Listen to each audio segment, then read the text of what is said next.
wanted to give a perspective from an ordinary person what it's like to deal with it on a day-to-day basis and be really transparent about the ups and downs of overcoming and getting to the place that I'm at now.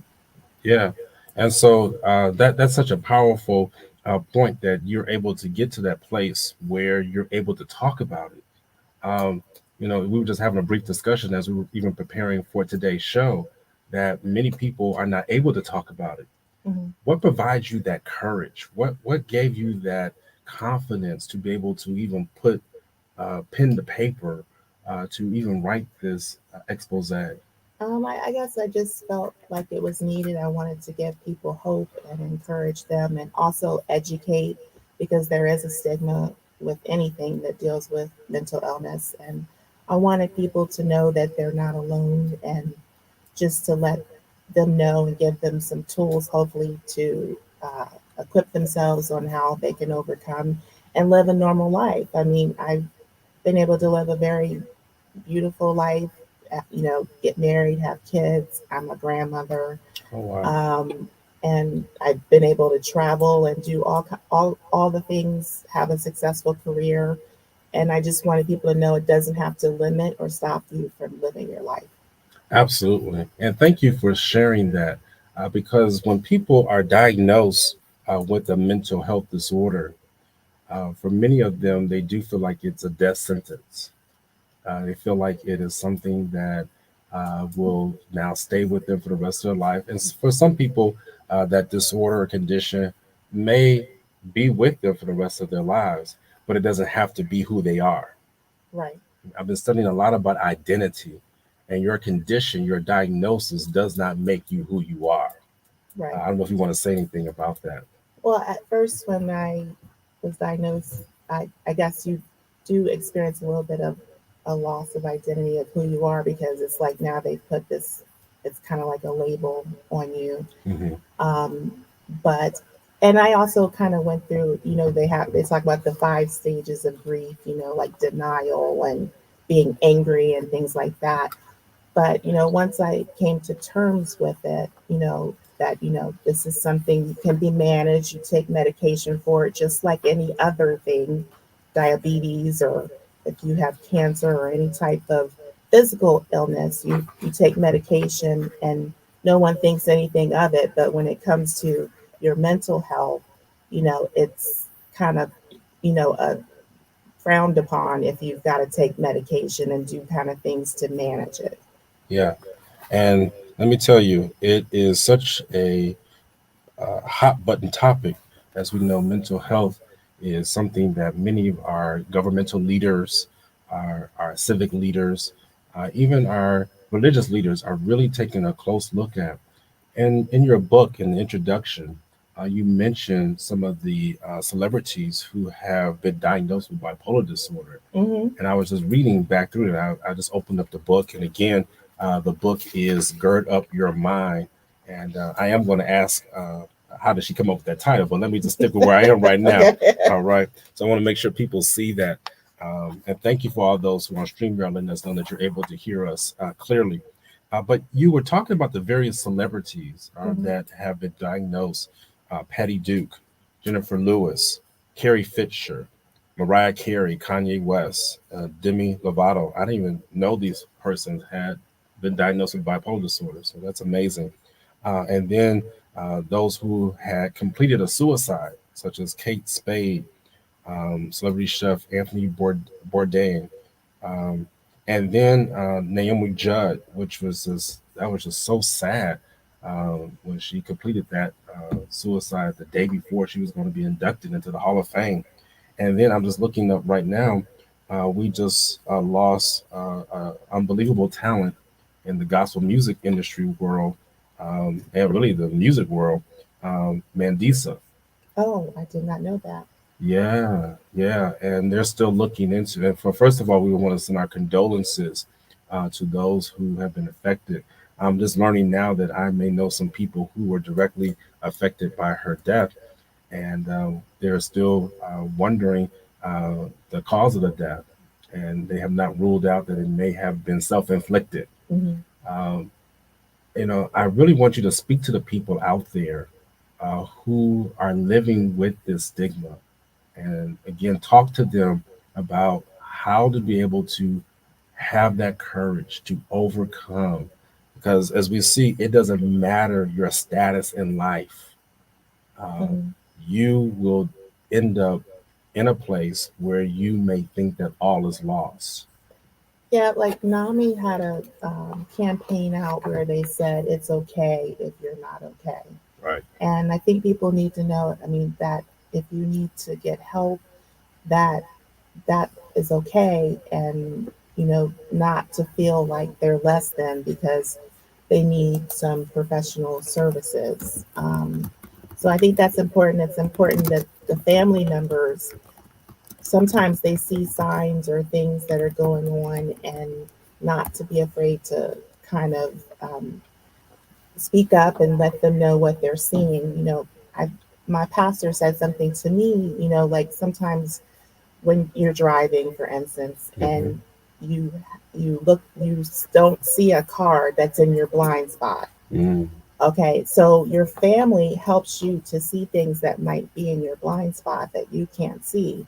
And so I always say it really takes a village. It takes, your family, your friends, it takes your mental health professionals, like your whole team to help you, and don't be afraid to ask for their help. Absolutely. And so thank you. And I see people are really coming in online. If you have any questions for this author, Nikki Collier, please, you can share them. You can literally go on social media right now. You can go to my social media pages and type in your question. You can call into the show if you want to speak with Nikki to get some encouragement, or you want to purchase her book. We will, by the end, before the end of the show, allow you to be able to hear how to be able to purchase the book. And so I'm lifting it up here so you all can see. You can get and call 443-380-2803. So let's go to the title of the book. How did you come up with the title of this book? Well, the title of the book, um, I I was reading something in a book by Rick Renner, Sparkling Gems of the Greek in the Greek, and he had it's like a each day has a reading, and he was talking about girding up the loins of your mind, and he was talking about how Orientals, when um, they have to take the dangling cloth and gird it up in their waist. And so I kind of look at that, like you can't really effectively run your race in life when you have things that are dangling down. So you kind of have to gird up those things, those entanglements. And also it also applies to your mind, that you have to kind of like gird up your mind. It's like a call to action, like you said in your book, like you said in the forward, when you My wrote book is coming. yes, when you wrote in the forward, you were talking about it. It means to equip yourself mentally and emotionally with the necessary tools and resources to get back into the ring and fight for your desired outcomes in life.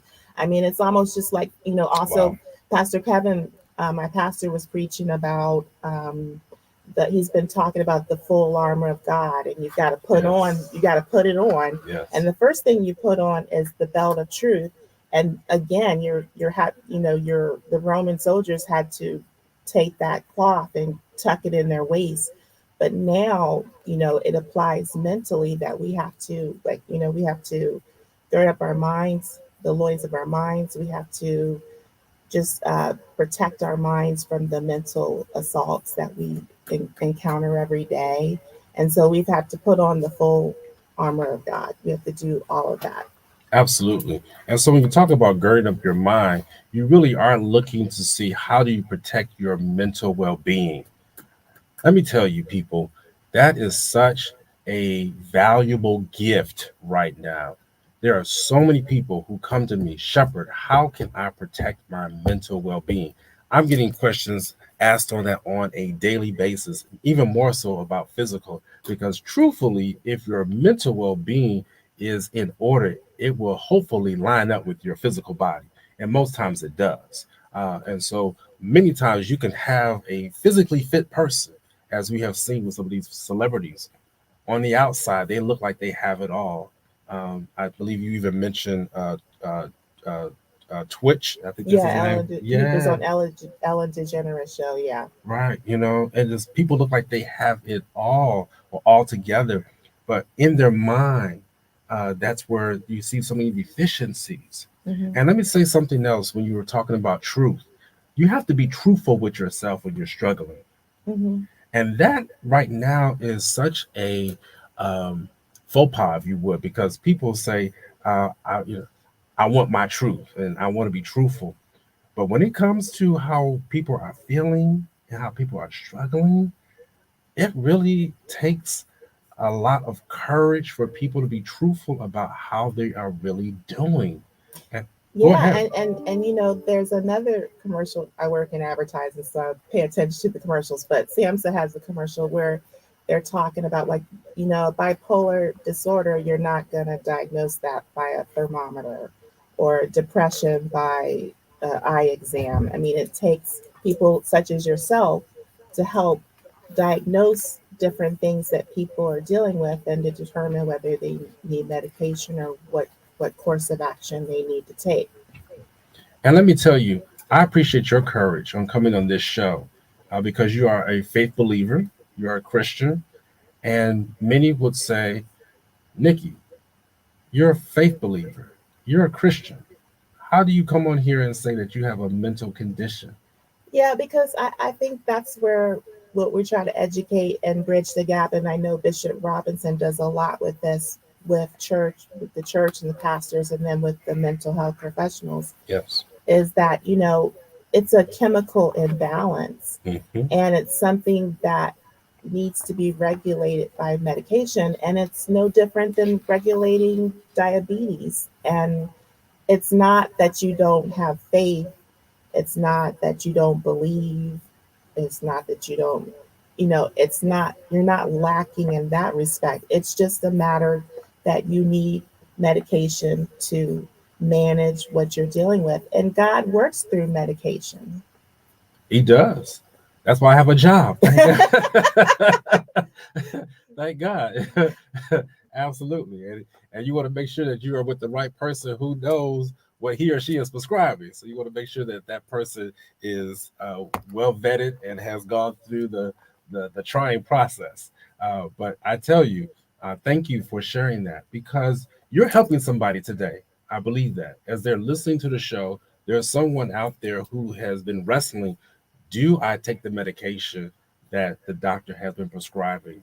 And wrestling is part of the process. I wrestle with Mm, it, and I didn't take my medication when I should have been. wow. And then, things happen, and spiraled out of control. And, so it's like, and then, or you take the medication, you feel better, and then you don't think you need it anymore.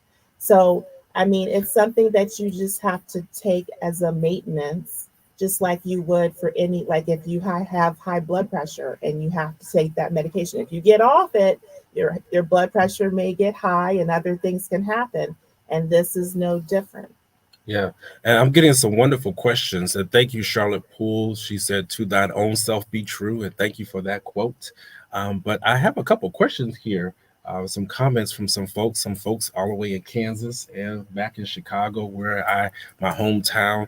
One of the persons asked, this is Julia Thuston. She says, if one can't admit, how can it be addressed? So it may be a statement, but it also is a question. So how would you help that person If they can't admit it. if they can't admit it? Yeah.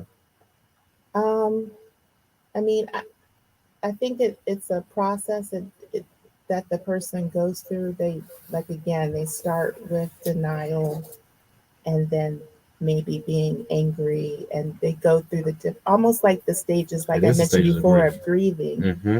But eventually, you know, through the help of hopefully their family and friends and other people that are resources, counselors, doctors, whatever, they're able to get to the point where they're able to recognize that they do need help Yeah. beyond whatever it is that they're doing, because what they're doing obviously is not working, and they need to do something else to be better. Yeah.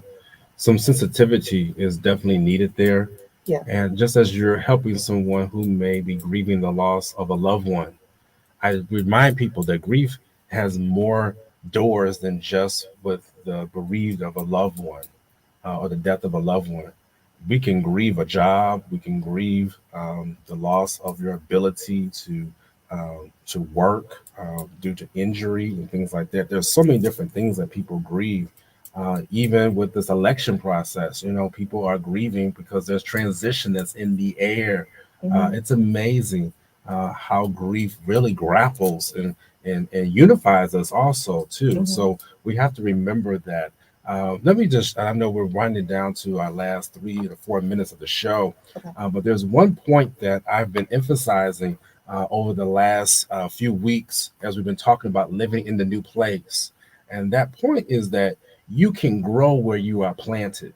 Hmm. Now, that is a powerful statement, and it does apply to your book Yeah. because once you found yourself in that new place of dealing with bipolar 1 disorder, and and hopefully we'll get a chance to talk about what more of that looks like. Today was just to set up the foundation, but we look forward to having you back to talk about that. But go Well, ahead. and if you get the book and you look in the table of contents, it's Hmm. all about seasons out of Mm, Ecclesiastes. So yes. a time to lose, a time to be born, a time to die, a time to plant, a time to pluck up that which is planted, and it goes on and on. Yes. But I broke it out because uh, each chapter was there was a certain time and it was a certain season of something that was going on in my life, and so Wow. we all go through, like you said, you've been talking about. We all go through certain seasons. Right. Yeah. And thank you. And I did note that. I didn't realize that as I was reading the book, that each chapter was relating to Ecclesiastes and that piece where it talks about the various times and seasons that we all go through.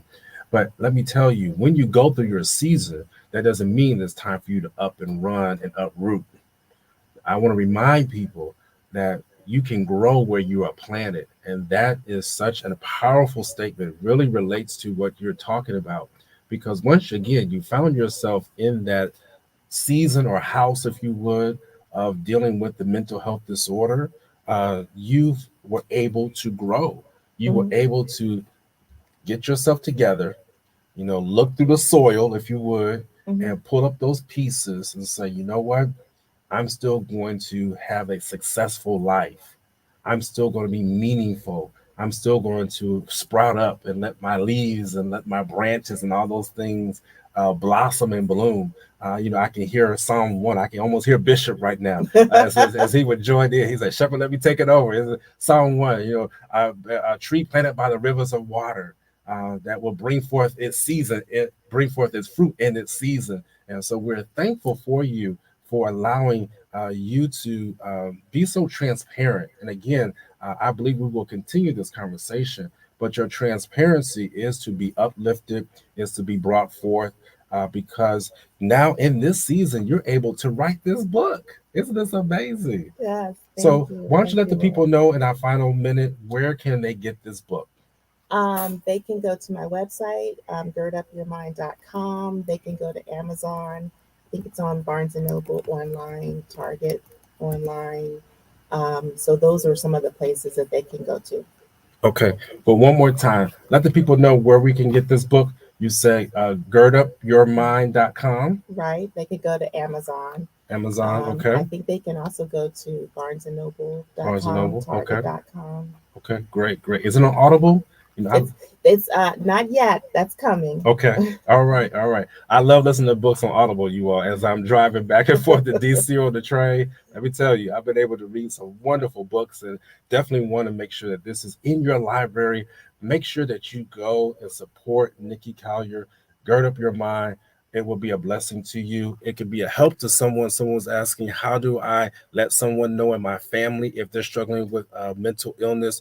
Why don't you go ahead and get this book? Get this book. Maybe getting this book may be able to help them to be able to work through that struggle, maybe able And to work start through the it. conversation. Absolutely. And so thank you again. We are Thank out of you. time. And so this has been such a powerful episode of Spirit and Mind. And so thank you. please go to our website. Please go to our social media pages and like us and subscribe. And let me tell you, we will be back. We will be back with some more powerful information. Thank you for all those who have been out there supporting us. And we want to let you know that you are blessed, that you are in, that you will be encouraged, and that we love you. And guess what? We'll see you next time on Spirit in Mind. I know you. How do you know me? You know Donna Lee? Donna Lee Peters? Yeah. Are you her son? Yeah. Oh my God! Yes, we used to interact. yes. We I used to saw you interact know when I was what working when I was working at Pivot. the last time I saw you though was at a funeral. Okay. It was My somebody. uncle. It was somebody's funeral. Was that March? Yeah, I think it was my uncle. Okay. Yeah. I was gonna say I know. Oh, you know what? Because your hair was all out when I saw you the last time. Your hair was like all like it was like way out. Yeah, yeah. I tried to tame it now. It wasn't braided like Now that. I got a How's job. your mom enjoying She's retirement? doing good. She's enjoying it. Oh my God. Honestly, she just got into a space where she can start to travel again like she used to all the time. Yes, because I know COVID had her down, Yeah. and that was hard for her because she goes on a trip every week. Yeah, so she